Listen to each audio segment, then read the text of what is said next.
certo, meus amigos, estamos aqui de volta. Como sempre, começamos invocando a Santíssima Virgem Maria e o Santo Padre Pio de Pietrelcina para que roguem a Deus que nenhuma injustiça se cometa nesse programa. Eu quero lembrar a vocês que de 17 a 22 de outubro eu vou proferir aqui em Colonial Heights o curso Raízes da Modernidade, cujo programinha, cujo esboço acho que já está no ar no meu site, www.olavedecarvalho.org. Então, informações e inscrições com o senhor Eduí Ferro, pelo e-mail edui.ferro@uol.com.br ou pelos telefones 041 3527 0987, 99744443 ou 9650 9671, todos prefixo 041. Também queria avisar aqueles que têm contribuído para o Júlio Severo que já não podem mais fazê-lo através do PayPal, porque o homem foi boicotado pelo PayPal. Houve uma campanha de uma organização gaysista, que diz que tem 500 mil membros, né, e tem dinheiro que não acaba mais, e se mobilizaram para tirar os recursos de um pai de família que está aí vagando de país em país com a mulher e 4 filhos sem ter onde cair morto. Quer dizer, uma coisa de uma covardia, de uma mesquinharia fora do comum. Mas isso para a cabeça dessa gente, cabeça de esquerdista, é assim mesmo, né? Então não é possível mais contribuir pelo PayPal, então vocês vão lá no http://juliosevero.blogspot.com, tem instruções sobre como vocês podem dar uma força para o Júlio através do Banco Itaú. Porém, é importante saber que este episódio do Júlio Severo não é um caso isolado.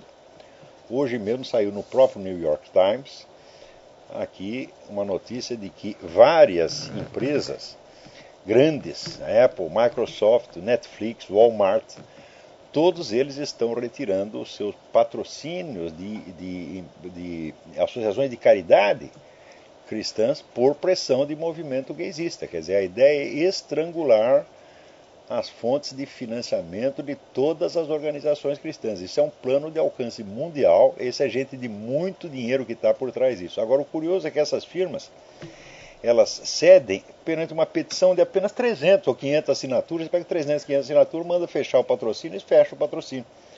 Então tem vários grupos cristãos aqui que já foram, então, sufocados nas suas fontes de subsídio e não vão poder sobreviver de maneira alguma, a não ser que arrumem outras fontes que também sofrerão, então, esta pressão. Então, veja que tudo isto para esta gente é inteiramente normal. Quem acredita em convivência de pessoas de ideias diferentes, quem acredita em diversidade, é conservador. Gente, veja você, durante o regime militar, o tão mal falado regime militar, havia um monte de esquerdistas que ocupavam cargos, que eram convidados pelo governo para ocupar cargos, que ganhavam prêmios. Você veja, em plena governo do Marechal Castelo Branco, né, o Nelson Werneck Sodré, que é um famoso general e historiador comunista, mais comunista que Lenin, ele escreveu um livro que chama A Fúria de Caliban, falando da perseguição aos intelectuais no regime de 64.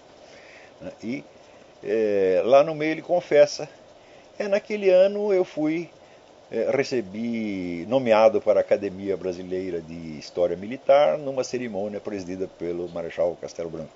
E recebi um prêmio da Academia não sei do que, patata. Então, em suma, está todo mundo paparicando o cara. Você virou um número de reitores, professores comunistas, que não só estavam e permaneceram nas suas cátedras sem que ninguém o incomodasse, mas o número do que foram convidados.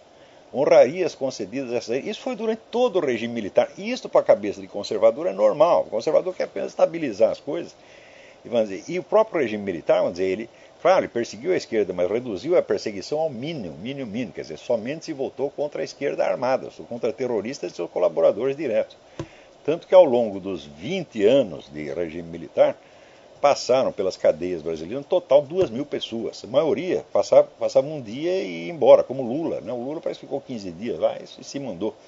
Se não havia nenhum indício, nenhuma prova de ligação com a organização armada, o sujeito era logo dispensado. Né? Quer dizer, eu mesmo fui lá, né, interrogado durante 6 horas por um tenente da PM e o sujeito me interrogou e me desprezou, mandou ir para casa. Né? Eu pensando que eu ia ser torturado, fuzilado e tal, mas não tive esta honra, foi uma humilhação para mim. Ele me desprezou. Minha mulher também, a Roxane, tinha lá um processo pela Lei de Segurança Nacional, não aconteceu absolutamente nada. Todo mundo fala, por exemplo, a perseguição ao Carpo. A perseguição ao Carpo consistiu na seguinte coisa: moveram um processo contra o Carpo, ele foi chamado lá, interrogado, e o próprio promotor pediu a anulação do processo. Isso foi tudo. That's all. Tá certo? Durante aquele tempo todo, as redações estavam repletas de comunistas. Né? Foi o período de maior progresso da indústria do livro esquerdista no Brasil, e o governo deixava tudo isso. Né? Outro dia até chegou uma matéria, não lembro quem foi que fez, né? Mostrando assim a distribuição, por exemplo, de verbas federais de pesquisa, só ia para a mão de comunistas, já naquele tempo do governo militar. Tá certo? Ou seja, é próprio da mentalidade conservadora conviver com o inimigo. Tá certo? Agora, esquerdista não, eles querem eliminar até o último. Ele, não é, como dizia Lenin, não é para conviver, não é para derrotá-los, é para eliminá-los. Se não der para eliminar fisicamente, que é o ideal deles, então você tem que eliminar socialmente. Deixar o camarada sem dinheiro, sem emprego, sem ter onde cair morto. Isso aí é tática comunista desde o começo. E isso está sendo aplicado agora em regimes que oficialmente não são comunistas e são aplicados por meios que às vezes não são nem estatais. Hoje em dia você tem esse sistema das ONGs, quer dizer, são entidades, entre aspas, não governamentais, mas subsidiadas por governo, por fundações bilionárias, etc., que adquirem um poder extraordinário e simplesmente estrangulam as pessoas que eles não gostam. Tá certo? Então, você vê que esse negócio de cortar as fontes de subsídios de organizações cristãs, às vezes organizações de caridade que estão lá mantendo hospitais, estão cuidando de criancinha pobre, etc., vai ter que tudo fechar. Então, nessa altura, por que vai escapar, né, o Júlio Severo? Então, notem bem, gente, vocês não sabem com quem estão lidando. Essa gente, eles querem o poder total, onde não pode haver uma única voz contra, nenhuma. Você não pode sussurrar, ou seja, é um regime de controle soviético, e isso já está implantado no Brasil e está implantando aqui nos Estados Unidos. Quer dizer, eu penso assim, onde estão, em que mundo vivem esses conservadores, ou direitistas, ou tucanos, onde eles pensam, isso vai passar, não vai acontecer nada. Não, isso está piorando dia a dia e vai piorar muito. Este caso do Júlio Severo é de uma extrema gravidade. Quer dizer, por mais que você discorde do Júlio Severo, eu mesmo frequentemente discordo, tá certo? Qual é o sentido de você pegar um camarada que ele só tem uma coisa, ele tem o blog dele. Ele não está ligado a nenhuma organização, a nenhuma igreja, não tem ninguém por trás dele, não tem nenhum patrocinador, não tem nenhum financiador, não tem nada. É apenas um indivíduo solitário, sem recursos. Quer dizer, o cidadão comum não pode mais ter uma opinião que os camaradas não gostem. O que é isto? Então, é uma coisa assim, arrasadora, absolutamente totalitária e já está em pleno funcionamento. Não se iludam. E também, a par disso, existe, né, o processo de inculpação. Quer dizer, quando se ajunta um bando de puxa-saco de assassino, tá certo, para, né, inculpar alguém por associação remota. Isso acaba de acontecer comigo mesmo. Você veja, o site, né, isso é uma coisa maravilhosa, né? O site Último Segundo do portal IG é a abreviatura de Ignóbil, né, acaba de publicar uma matéria assinada por dona Nara Alves e senhor Ricardo Galhardo, onde pega este episódio aí. Houve uma briga entre punks e skinheads, né, envolvendo 200 pessoas, tinha 200 pessoas na briga. Um deles levou tanta porrada, ele parece que levou uma facada e morreu. E era um punk. Então, a ideia agora é caracterizar os punks como os skinheads como direitistas. E aqui há uma insinuação de que eu seria o mentor do grupo skinhead. Olha só que coisa maravilhosa, né? Como é que eles fizeram isso? Você vê, existe o sistema de inculpação por associação. Você usa aquele técnica junguiana da associação de palavras, né? De uma palavra puxa outra. Isso é usado em clínica médica, clínica psicológica, para você sondar as fantasias subjetivas dos malucos, doentes mentais. Agora eu quero usar esse processo, só que essas associações de palavras são usadas como provas de relações reais, entre fatos reais objetivos. Então, é a psicose transformada em lógica jurídica. Então, aqui houve o caso da Sarah Palin, né, que quando deram um tiro naquela deputada democrata Danielle Gifford, alguém descobriu lá que a Sarah Palin havia usado a palavra algo, target, com referência àquele distrito onde seria mais tarde cometido o crime. Então, olha aí, ela está sugerindo a palavra alvo. Né? Então, qual é a associação de alvo? Tiro. Tiro, atentado. Atentado, Danielle Giffords. Está aí provado que a Sarah Palin matou a Danielle Giffords, pelo menos em pensamento. Né? Então, o mesmo processo eles usaram comigo, só que acrescentaram ainda um requinte, rapaz, uma coisa do outro mundo. Quer dizer, não sendo possível discernir nenhuma ligação entre eu e os skinheads, o que eles fizeram? Inventaram uma ligação entre o skinhead e um grupo de direitistas conservadores que também não tem nada de skinhead. E disseram que eu sou o mentor deste grupo, com o qual eu não tenho relação nenhuma, que eu não conheço, tá certo? E cujas ideias, que agora estou sabendo aqui, a maior parte delas desaprova. Então, eu seria o mentor dos conservadores, os quais teriam uma ligação com os skinheads. Qual é a ligação? Veja, daí eles põem aqui. Quer ver? Extrema-direita universitária se alia a skinheads. Esse é o título. Quando você vai ver na matéria, não tem aliança nenhuma, não tem nada. Há apenas um sujeito que disse: a gente admira a combatividade dos skinheads, porque na vida a gente tem que ser corajoso. Isso aí eles colocam como se fosse uma aliança. Não é incrível? Quer dizer, por exemplo, se eu disser aqui, eu admiro, por exemplo, a combatividade, né, do governo cubano, que já está aí lutando para... Né? Aliás, até uma vez disse isso, olha, encomendei uns cigarros para uma firma cubana, né, e firma estatal, evidentemente, e aproveitei para dizer, olha, eu sou contra o seu regime, mas eu aprecio a sua combatividade. Isso quer dizer que eu sou comunista agora, pô? Que eu tenho uma aliança com o governo cubano? Mas esses malucos é o seguinte, o rapaz que eles entrevistaram desse grupo, ele diz, olha, nós não temos nada a ver com skinhead, nós somos contra a violência, nós não temos nada com nazifascismo, nós apoiamos o Estado de Israel, por exemplo. Quer dizer, o cara marca toda a distância possível, e porque ele diz que ele admira a combatividade, é colocado como se fosse uma aliança. Quer dizer, é claro que a coisa é falsificada. Agora, com relação a mim, então, qual é a prova de que eu sou o mentor desse grupo? A prova é o seguinte, é que eles leram alguns textos meus. Dizem que leram, pelo menos. E um desses grupos colocou no seu site, um site chamado Resistência Nacional, ele colocou uma gravação de rádio minha, onde eu digo que tem que haver um julgamento em Nuremberg para os comunistas. E tem que haver mesmo, como o Camboja está fazendo. Quer dizer, não é possível que genocídio, assassinato sistemático de milhões de pessoas fique impune eternamente. Isso é um absurdo, isso não pode acontecer. Então, o Camboja foi o único país que tomou providências para criar um julgamento. Apesar de toda a pressão contrária da ONU, da mídia chique, etc., eles estão lá, o julgamento prossegue.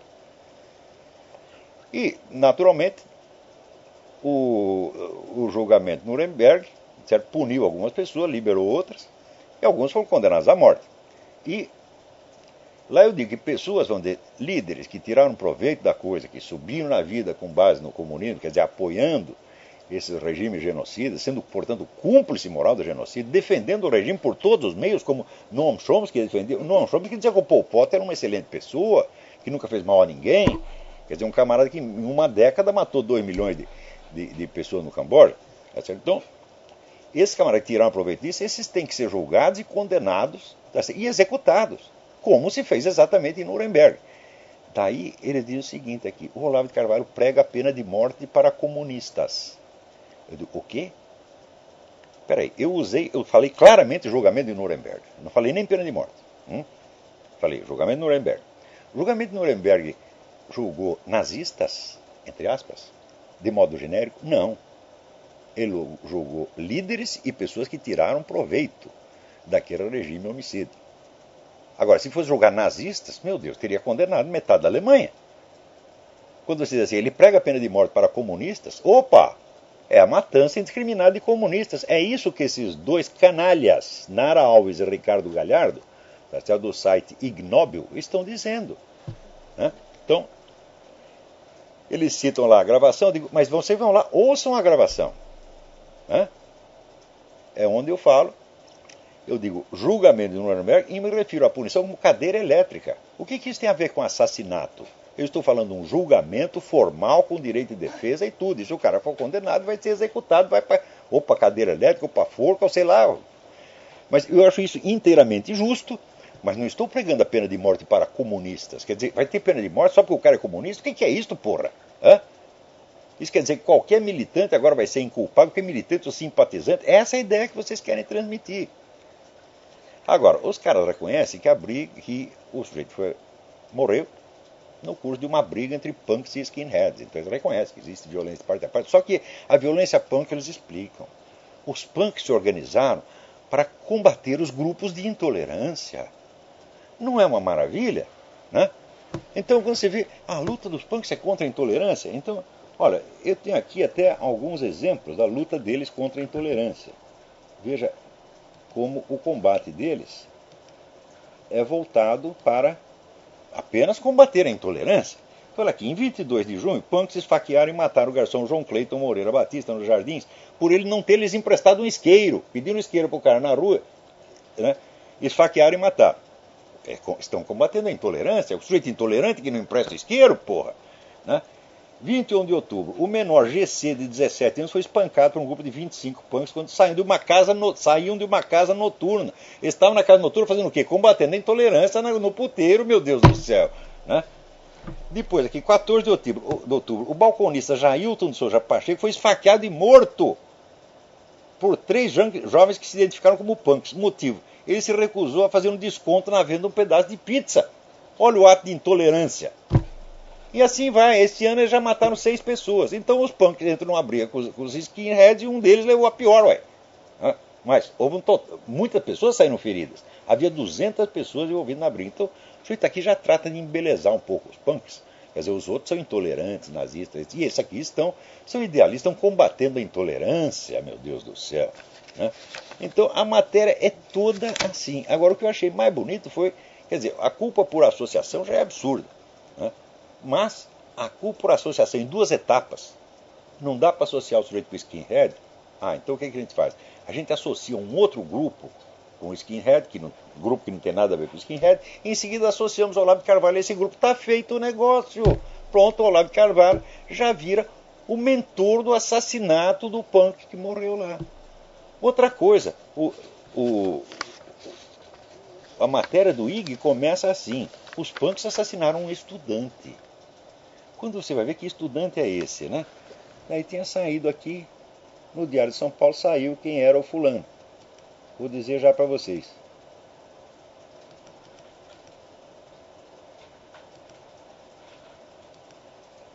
Olha aqui, segundo o Diário de São Paulo, o sujeito que morreu é um velho conhecido da polícia e integrante da Devastação Punk, uma das gangues de jovens mais violentas.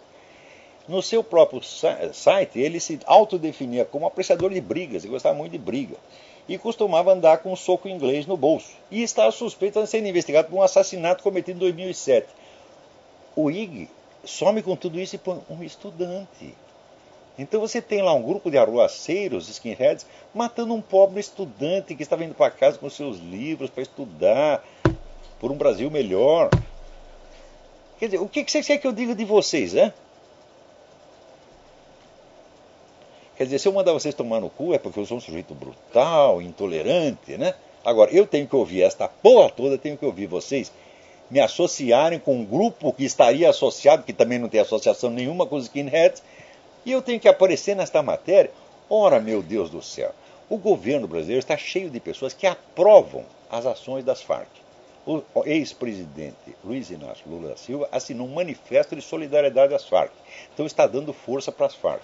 E ele então não tem nenhuma culpa moral de todos os 30 mil homicídios que as Farc já cometeram. Né? Quando um sujeito faz a apologia do regime cubano, cujos mortos, tá certo, hoje já se sabe que foram 100 mil, ele também não tem culpa nenhuma. Mas eu, porque fui citado por um grupo que não tem merda nenhuma a ver com os skinheads, sou então o mentor dos skinheads? O que é isto, porra? Vocês não têm nenhuma vergonha na cara? Então essa turma do IG, fique avisada, eu vou processá-los no criminal e no civil, e vocês vão pagar por esta brincadeira, vão pagar caro. Tá certo? Eu não sou um sujeito, eu não gosto de me fazer de vítima. Tá certo? Coitadinho, estão me perseguindo. Fala, não, meu filho. Você quer briga, você vai ter a briga. Agora, depois não vem chorar. Não vem se fazer de coitadinho, não vem dizer que você é um pobre estudante espancado por skinhead. Porque tu vai ter que responder na justiça pelo que fez aqui, seu Nara Alves e Ricardo Galhardo. Seu Nara Alves e Dona Ricardo Galhardo. Sei lá, até confundo. Não, Dona Nara Alves e seu Ricardo Galhardo. Então, vocês vão ter que responder por esta brincadeira. Porque faz aqui uma insinuação sutil, como um hipopótamo de calcinha, você está entendendo? Né? Me associando com esta coisa. Quer dizer, o grupo conservador a que ele se refere não tem o meu apoio. Quando diz, eles recebem treinamento teórico. De quem? De mim? Não pode ser. De alguém? Algum aluno meu? Também não pode ser. Por quê? Porque eu proíbo expressamente os meus alunos de participar de qualquer grupo militante de qualquer natureza que seja. Diz que você quer militar, você quer fazer militância, então sai do curso e vai fazer lá longe. Porque aqui é um negócio para formar intelectuais sérios, não é militantes. Aqui não é escolinha do MST, nem escolinha de skinhead. Então, não tem nenhum aluno meu dando a tal da formação teórica. E não tem ninguém autorizado por mim a fazer isso. Então, como é que... Por que os caras citaram um programa meu? Eu passo a ser um mentor deles? O que é isso? Só que também eles dizem o seguinte, é que eles também ensinam como mentores a deputada Cátia Abreu e o Demóstenes Torres. E a turma do Instituto Plínio Correia de Oliveira. Mas são mentores do grupo Skinhead? Não, são mentores do outro grupo, que aqui eles mesmos, você veja. Mais para dentro, é um velho truque da mídia brasileira, isso já é velho. Você anuncia no título e no primeiro parágrafo uma coisa que depois o resto da matéria desmente. Mas a primeira impressão é o que fica. Então lá para dentro está falando desse outro grupo conservador. Eles não são fortões, não lutam artes marciais, não usam tatuagens com suásticas e preferem os livros e computadores às facas e socos ingleses. Quer dizer, não tem nada a ver com os skinheads. Eles não aprovam a atividade do skinhead, embora um deles diz que aprecia a combatividade. Quando ele pode apreciar a combatividade do nosso pior inimigo. Não é isso? Coisa que a esquerda brasileira não aprecia só a combatividade, porque vocês são um bando de boiola. Tá entendendo? E vou provar novamente que são os boiolas. Tá certo? Então, não tem que admirar a combatividade. Mas, no antigo partidão, havia pessoas cuja combatividade eu apreciava. Por exemplo, tem um cara, tá certo, que eu considero um bom safado, que é o Rui Falcão. Foi ou é presidente do PT ainda. Eu não posso negar que, na sua juventude, o Rui Falcão era de uma coragem física extraordinária. É um mérito que ele tem. Era o único mérito que tinha. Mas isso ele tinha. E eu não posso negar e não posso deixar de apreciar, porque, afinal, a coragem física é uma virtude. O Rui Falcão era um cara de 1,60 m, pesava, acho que, pesava 15 quilos, tá entendendo? Ele não tinha condição física para enfrentar briga com ninguém, mas enfrentava, porra. Se fosse para apanhar, apanhava. Apanhava que nem homem. Então, agora hoje em dia não. A gente faz sai todo mundo correndo e vai fazer fofoca através de jornal, de internet, à distância. À distância. Cara a cara não fazem, não. Então, usando esses instrumentos e se juntando assim, são firmas, são organizações, tudo para combater um. Quer dizer, o que eu tenho para eu admirar em vocês, hein, gente?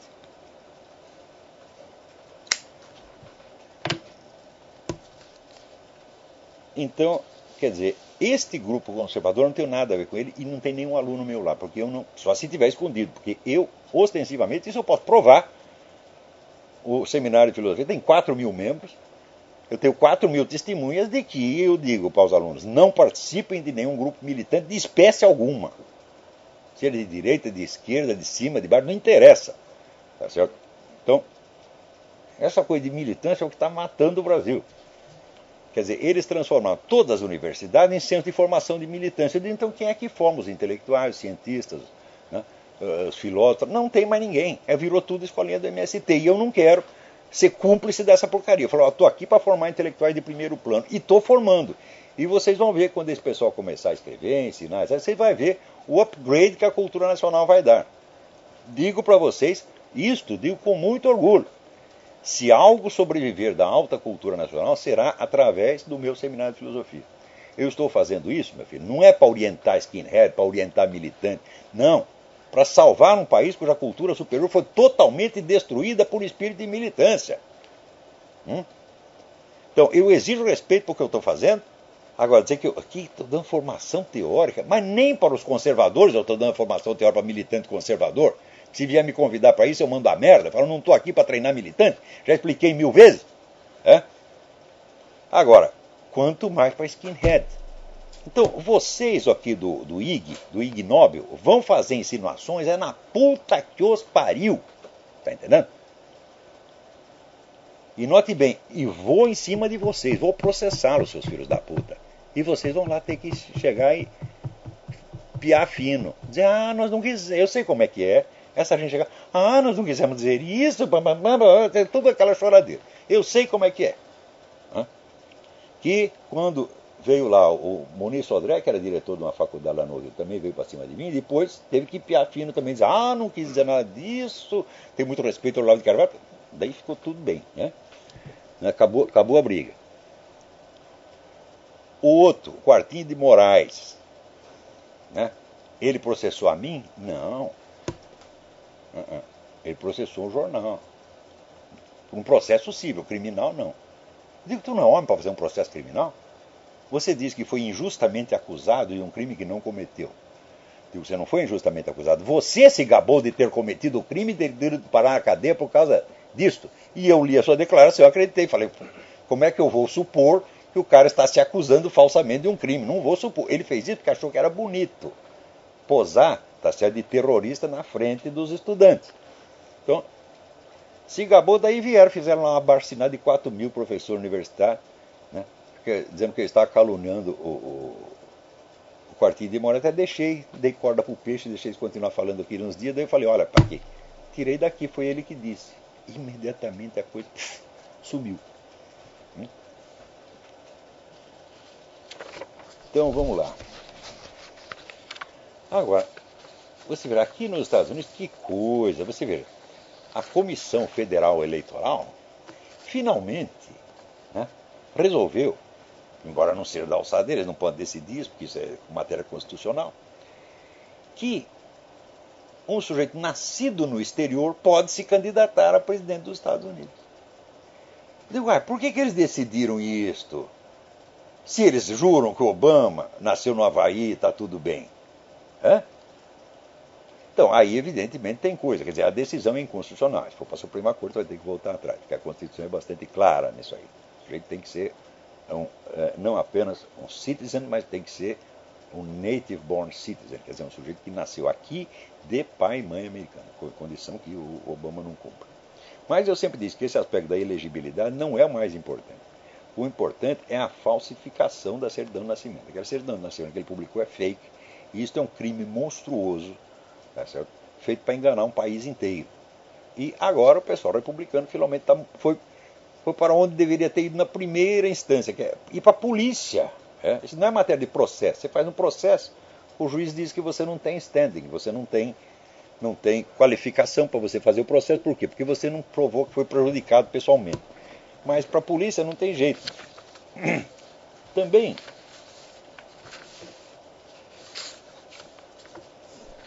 você veja, outra coisa que está acontecendo aqui, o Departamento de Justiça dos Estados Unidos, saiu uma matéria no Warnet dele, né, e o David Kupelian está dizendo o seguinte, que o Departamento de Justiça se tornou a instituição mais corrupta do governo americano.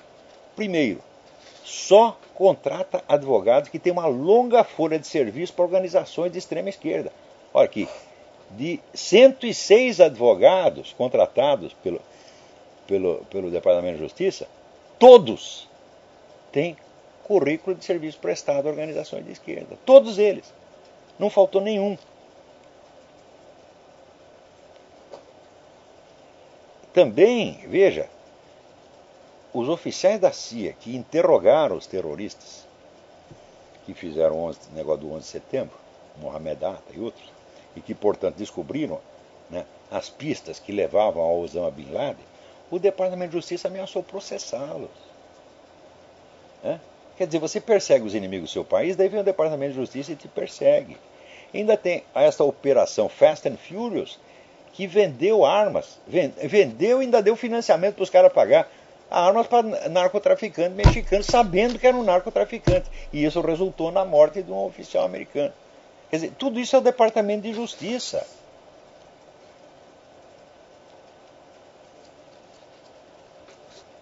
E outra coisa, os caras tentaram soltar 5 mil usuários de cocaína que estão nas prisões federais só porque são negros. Né? Quer dizer que tu é pego com crack, né? Mas é negro, tu vai no Departamento de Justiça, eles te soltam. E assim vai. Né? Agora, também aqui está acontecendo uma coisa maravilhosa. Tem um cidadão aqui, ele comprou um terreno para construir uma casa, pagou $25.000 financiado. Tá.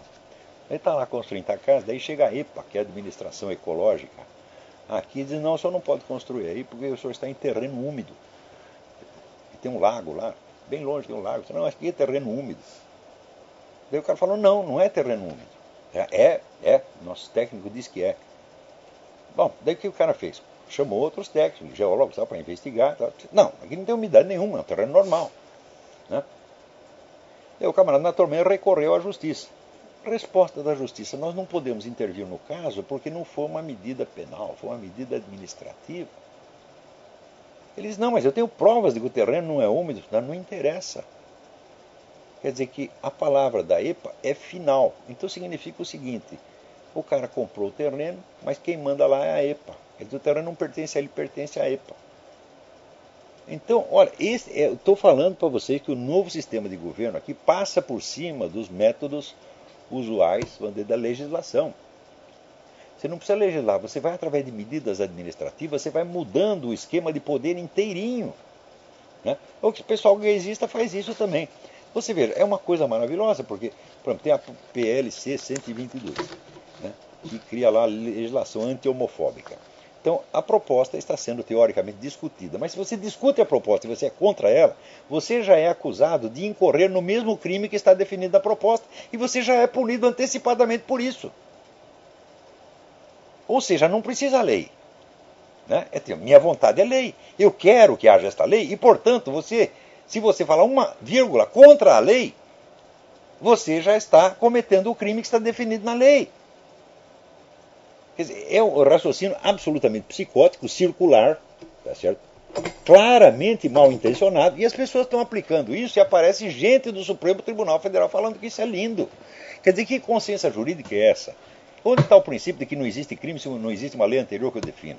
Como é que você pode cometer crime de homofobia se a lei anti-homofóbica não existe? E como é que pode a simples discussão da proposta já constituir o crime definido na lei que está sendo discutida?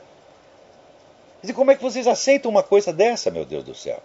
Então, você vê por que esse pessoal recorre às insinuaçõezinhas contra mim, indireta, tentando me atingir através de um grupo direitista que eu não conheço, tá certo? E do qual eu proíbo os meus alunos de participar, como sempre proibido de participar de qualquer grupo, e através do skinhead tentando me acertar pelas beiradas. Por quê? Porque sabe que se vier uma discussão comigo vai passar vergonha, vai sair de lá com o rabo entre as pernas, como já saiu Leandro Konder, e Marilena Chauí, e Emir Sader, e João Pedro Stedley, e todos que ousaram, tiveram a cara de pau. Né? Porque quando eu apareci com o imbecil coletivo, os caras, não, nós damos um jeito nesse cara. Daí logo, filho, não dá para discutir, a gente vai perder, então o que a gente faz? A gente faz cortina de silêncio. O Milton Temer diz, do Olavo de Carvalho não se pode falar, proibido falar. Né? Claro, tu fala sim, mas tu fala pelas costas, lá longe, porque tu é um covardão, tu é um bosta, Milton Temer. Um homem não fala isso, não diz o que você disse. Ah, do Olavo de Carvalho não se comenta. Comenta sim, vem discutir comigo. Se tu é homem, mas tu não é. Você é um bosta. Quem recorre a isso, de tentar esconder o que o cara está falando, é um bosta, por definição, é um covarde. Então merece o nosso desprezo. E será que eu vou ter medo dessa gente? Meu Deus do céu. Pode vir o PT inteiro, pode vir o movimento gaysista inteiro, pode vir o Jorge Soros. Eu não tenho medo de merda nenhuma, só tenho medo de ir pro inferno. Medo de morrer, fala, que a coisa. Não tem vergonha nenhuma em morrer, porra. Todo mundo vai morrer mesmo, qual é a novidade? Eu também já estou velho, já vivi 65 anos. Quer matar, pode matar. Faz o que você quiser. Vai me torturar? Fala, eu já estou meio velho, não resisto muito de tortura, depois de umas 2 horas eu bato as botas. Tá certo? Vão me encher o saco durante 2 horas. E daí eu saio desta para melhor. Então eu vou ter medo de quê dessa gente?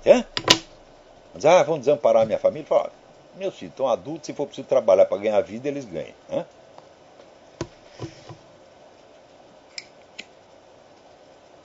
Então vamos reduzir a miséria. Mas eu vivi na miséria durante 40 anos, eu conheço, eu me sinto perfeitamente bem no meio dela. Agora tem que estar melhorzinha a situação. Se voltar para a miséria, falo, minha velha conhecida. Tá certo? Então não tenho medo da miséria, não tenho medo do desconforto, não tenho medo de apanhar. Né? Quando era mais jovem, agora não, mas briguei, já bati muito, apanhei muito e não vejo disso nada demais. Né? Então eu vou ter medo de insinuações, dessas coisinhas, esses fofoqueiro de cortiço, fofoqueiro de puteiro, vem fazer. Mas o que é isto, minha gente? É?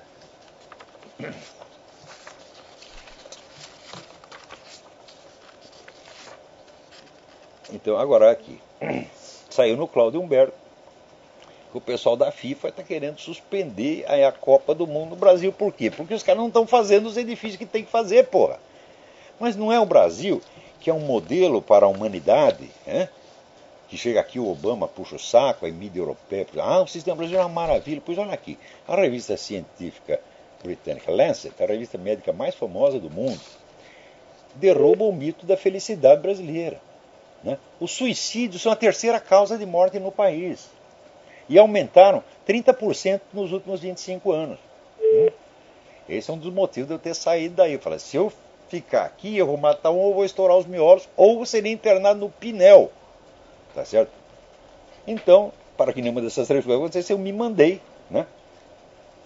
Então está aqui, leio lá no Lancet. A notícia está no Cláudio Humberto. Infelizmente ele não dá o link do Lancet, mas é fácil você achar. A revista Lancet é mundialmente famosa, procura lá. Então, os caras puxam o saco do Brasil, mas ó, não dá nem para fazer a Copa do Mundo aí, porra. Quer dizer, não tem os edifícios, não tem as medidas de segurança, não tem nada, não estão fazendo coisa nenhuma. Né?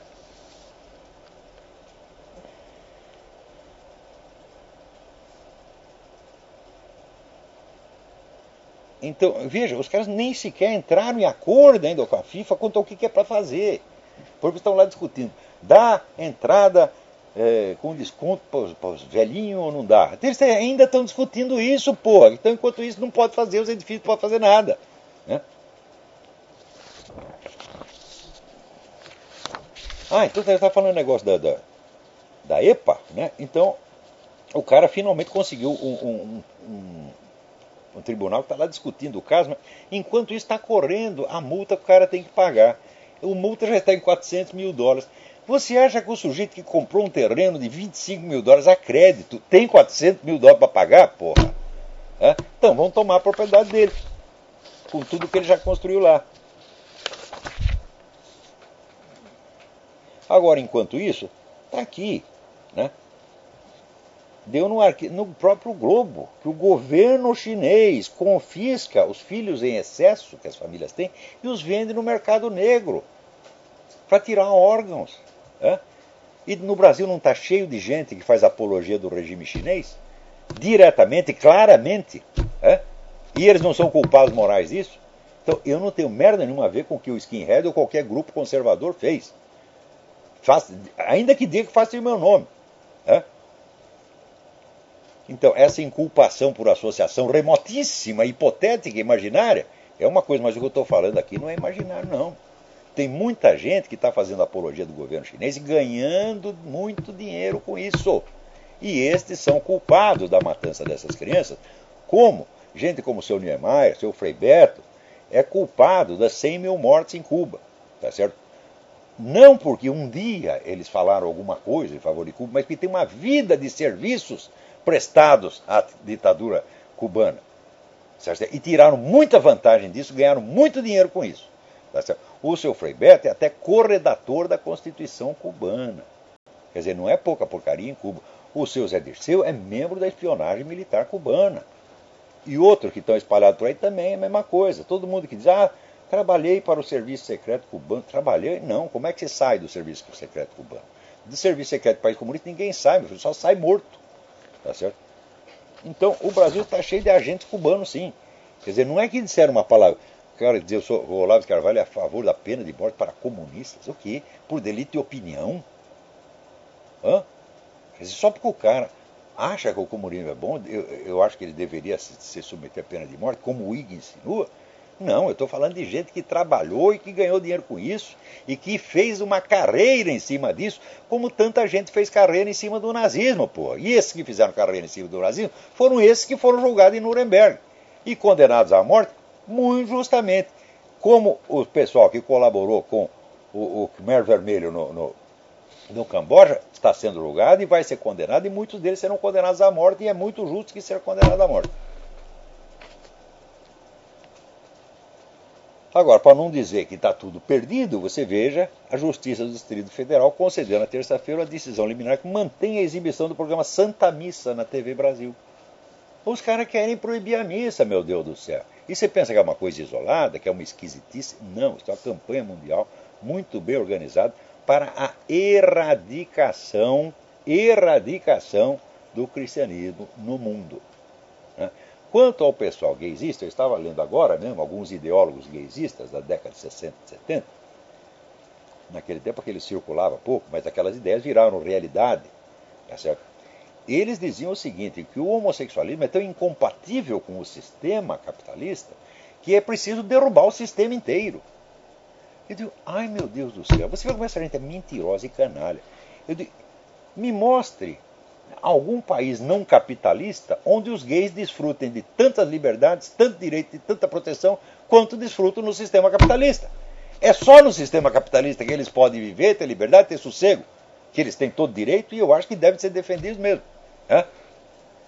Então, a história da perseguição aos gays no mundo é uma coisa horrível. Porém, também há outra história paralela, a dos grupos gays que assumiram o poder e perseguiram os seus adversários. Isso também existe. Aliás, há muito tempo atrás eu escrevi um artigo sobre isso.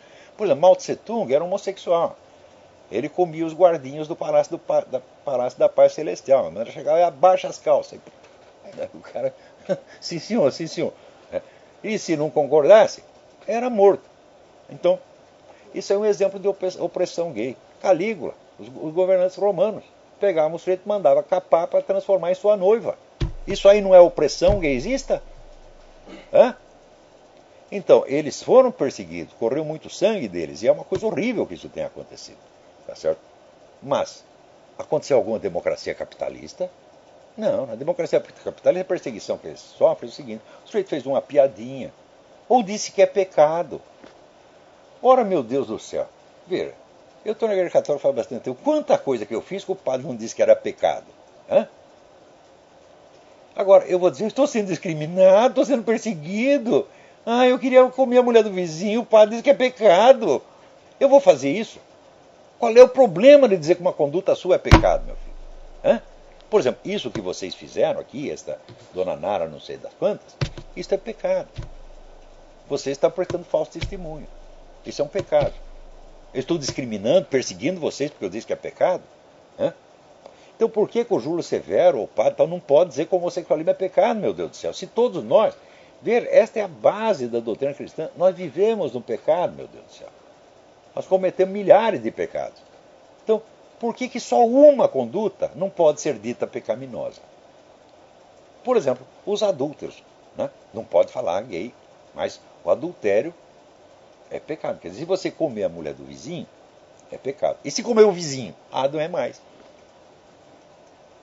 Por que você quer que a gente aceite esse tipo de lógica infernal? Porque o diabo tem lá a sua lógica também, que é toda invertida, toda louca. Tá certo? É a lógica da rainha de copas, né? Na história da Alice no País das Maravilhas. É assim, é primeiro a sentença, depois o julgamento. É assim que eles fazem. O caso da PL 122 é isto. Você já está condenado por uma lei que não existe ainda, pelo simples fato de discuti-la.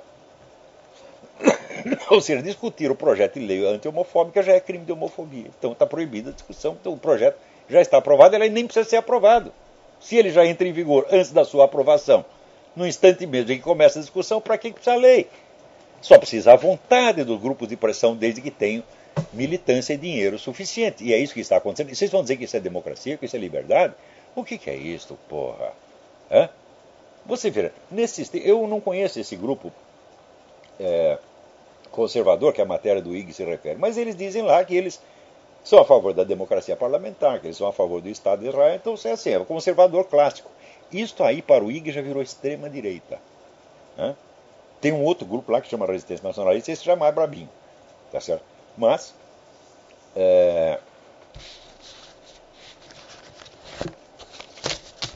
quer dizer que o simples fato de você ser um conservador, como o pessoal do Tea Party, do Partido Republicano, no Brasil já é extrema direita. Qual é a direita, então? A direita só pode ser a direita da esquerda. Então, o máximo que você permite é os tucanos. Ah, tucano não pode, porque a Cátia Abreu e o Demóstenes Torres já são extrema direita. Quem é que não vê que isso é um mecanismo de engenharia da exclusão? É um projeto calculado para tapar qualquer voz, por mínima que seja, proibir sussurros, porque no conjunto, a voz do Júlio Severo, no meio de tanta propaganda gaysista na Globo, na mídia inteira, na TV, no cinema, nas escolas, subsidiado pelo governo, o que é a voz do Júlio Severo no meio disso? É um sussurro.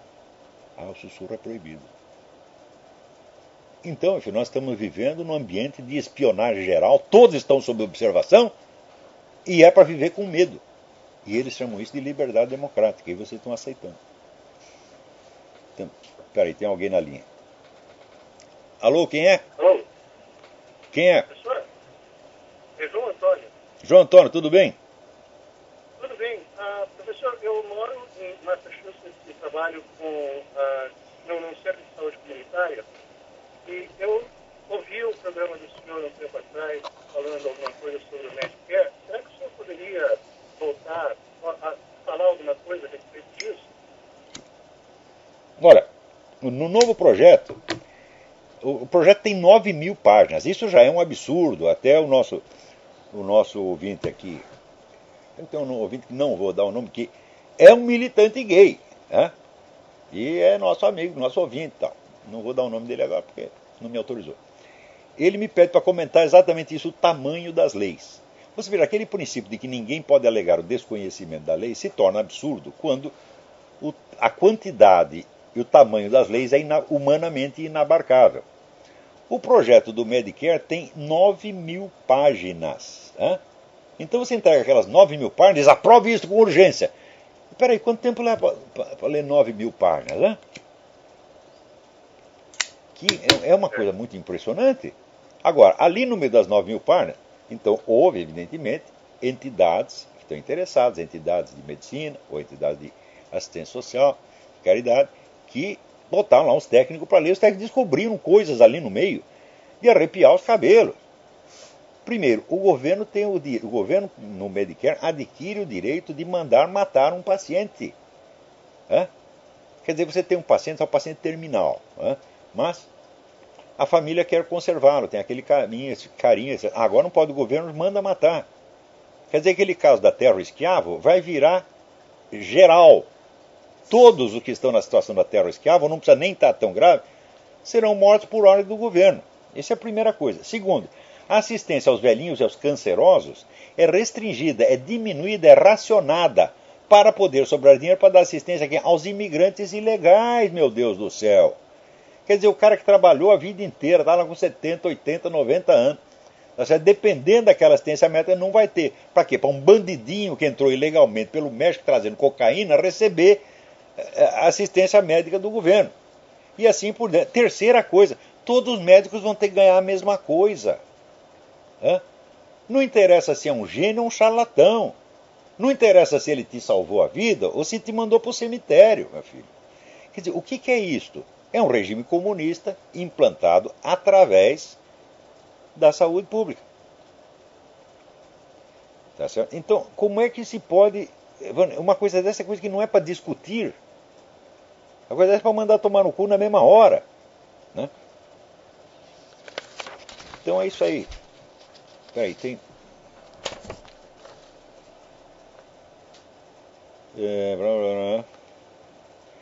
Convite aos alunos de Aracaju, Sergipe. Um grupo irá se reunir para assistir ao DVD da minha aula Advento do Cristianismo e posteriormente outras gravações. O encontro será na próxima quinta, 6 de outubro, às 19 horas, no escritório do DCS, no campus da Universidade Federal do Sergipe, em São Cristóvão. Então, o escritório do DCS, no campus da Universidade Federal do Sergipe, na quinta-feira, 6 de outubro, às 19 horas. Aracaju, Sergipe. Vamos em frente, Sergipe. Então você vai lá, assista as minhas aulas, então vamos ver o que, se tem alguma mensagem lá para os skinheads ou para qualquer outro maluco. Peraí, tem mais alguém na linha. Alô, quem é? Alô? Oi, olá, meu nome é Rimac, eu sou estudante de Minas Gerais, eu tenho 18 anos, estou cursando o terceiro ano do ensino médio e eu vim de uma escola particular para uma escola pública e eu tenho notado uma certa restrição entre os professores e os alunos. Certa vez estava tendo um debate de história na sala de aula e aí a professora falou que Marx não defendia a luta de classe e eu temei com ela. Ah, mas Marx não defendeu a luta de classe? Quer dizer que a luta de classe é tudo. Não só dizia que é o mecanismo essencial da história, mas que é a única esperança da humanidade. A mulher não tem o direito de dizer isso. Você é analfabeta, pô.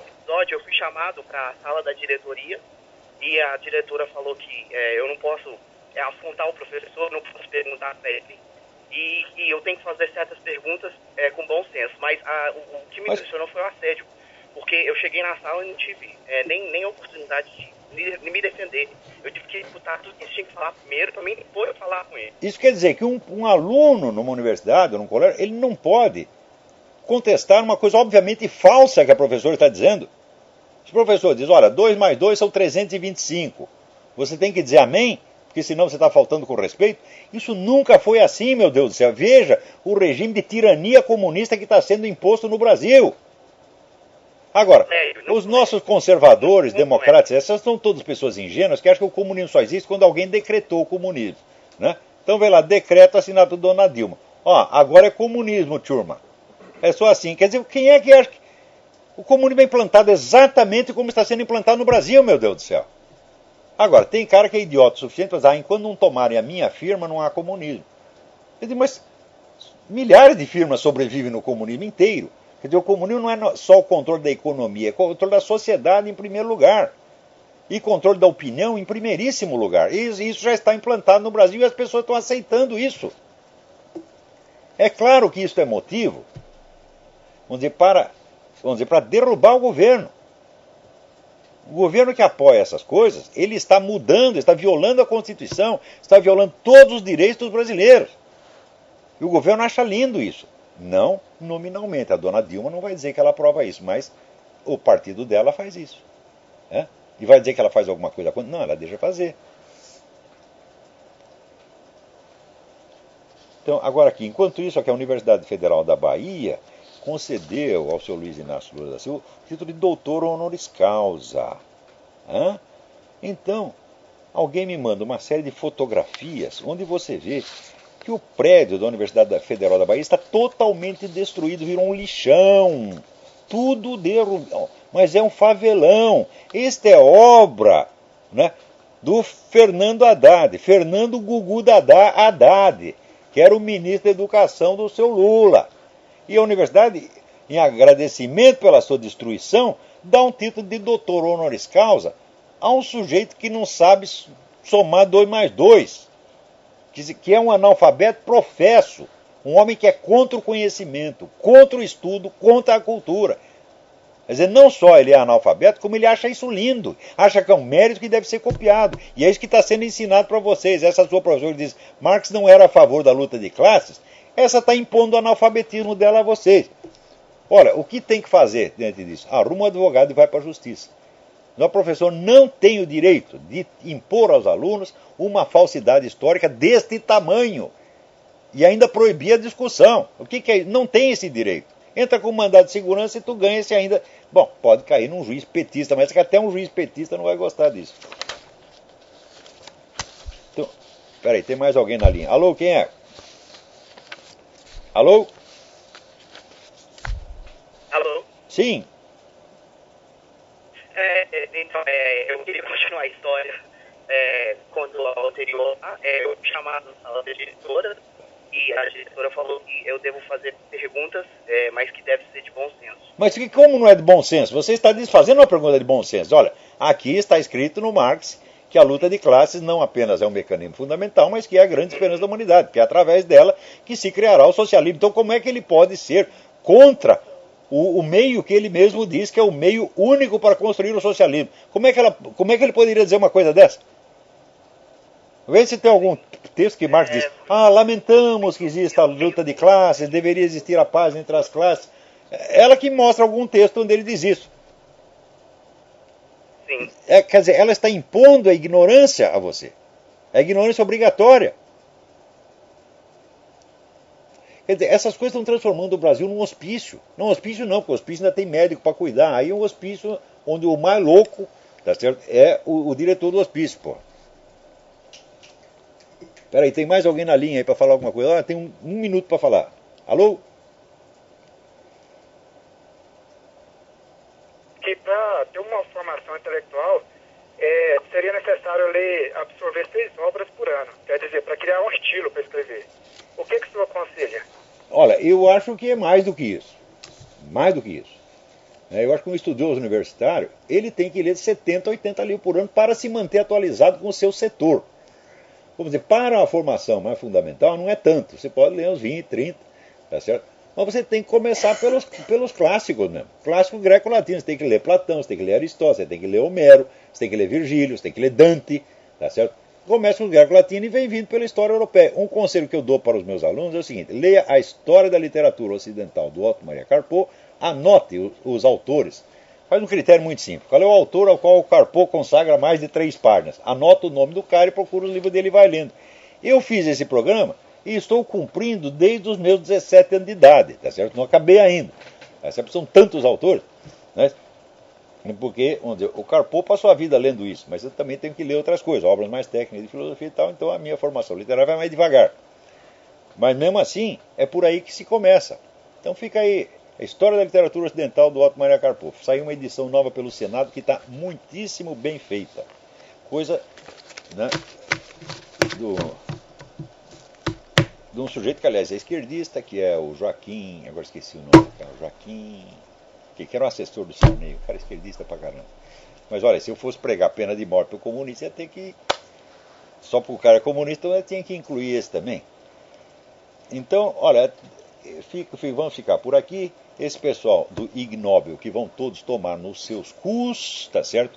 E em breve teremos um encontro perante a justiça, tá certo? E vocês vão ter que piar fino, ou me pagar uma indenização e talvez ir para a cadeia por causa dessa brincadeira. Até a semana que vem, muito obrigado.